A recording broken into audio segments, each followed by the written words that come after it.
Hey everybody, this is Rodney Watson, running against Jimmy Stevens for District 3, Jefferson County Commission. Been making some comments about the stadium downtown, and there's some that's for it, and then one poster put up about the railroad park, and I probably thought that was a bad investment, and give a list of these things that government does that seemingly I would be against. And some of them would be a particular project or something, but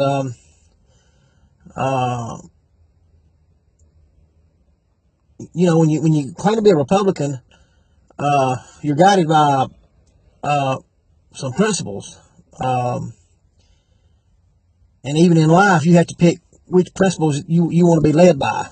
And many Republicans, they want to claim that they're against big government and reckless spending and all the stuff that they say the federal government's doing, but to get back home and they do that or worse.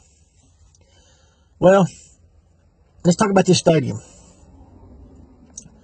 This stadium, and I know how to do this. I've been in business long enough to know,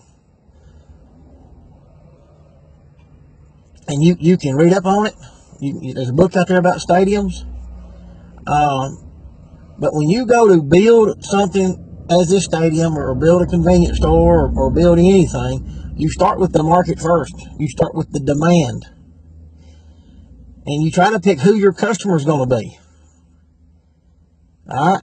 What their need is, and why they will use your product, or use your stadium, or use your convenience store.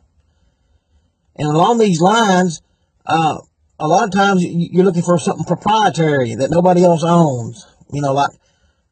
You want a corner lot, but you want the best location in town for your business, or you want a product that you've come out with nobody else has. All right? And then you have to have a certain amount of population to support that business, even if you got the best corner in town. If your town ain't got 300 people in it, you probably don't need to spend $1 million on that corner. All this is about competing, doing the best you can, looking for excellence. And let me tell you something. After 25 years of business and having some failures and having some successes, I can smell failure. And I can smell success. And success is a whole lot easier than even failure, especially when you get the elements of success lined up. And the number one element of success is lining up with the marketplace, getting lined up with your customers. And knowing your customer, knowing how much money they got to spend, knowing how much you can ask out of your customer to pay. All right? This stadium smells like failure all the way around, because on the fundamentals of it, on the population and the incomes in the area alone, does not compete with what you would say other areas that have successful stadiums that we're competing with. We're nowhere near what Atlanta's got. Nowhere near Atlanta in incomes or population numbers. All right? Not to mention, we're not building a big enough venue. All right? This is not a competitive advantage for the Birmingham market. It's not a competitive advantage. We're competing in this from a position of weakness.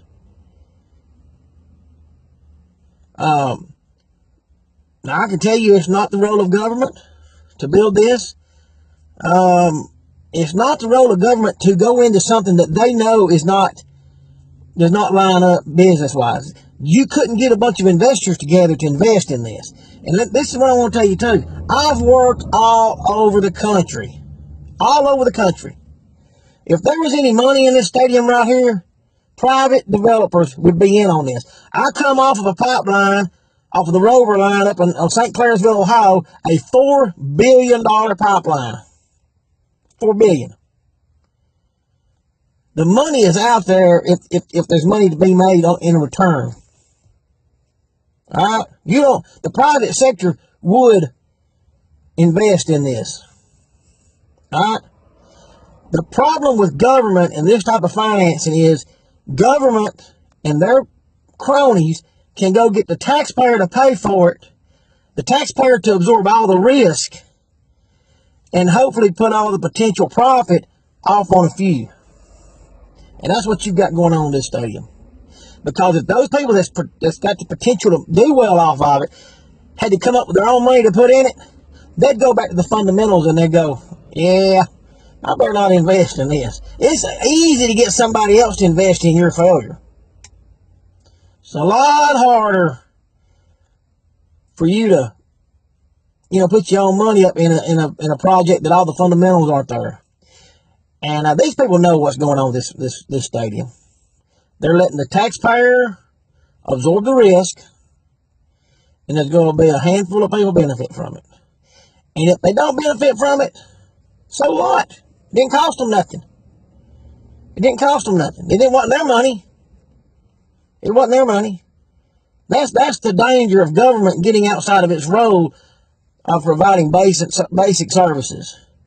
Am I completely against them getting outside of basic services? No. But they have to invest in proven brands like the Mercedes dealers, the Mercedes plant, or Toyota Mazda.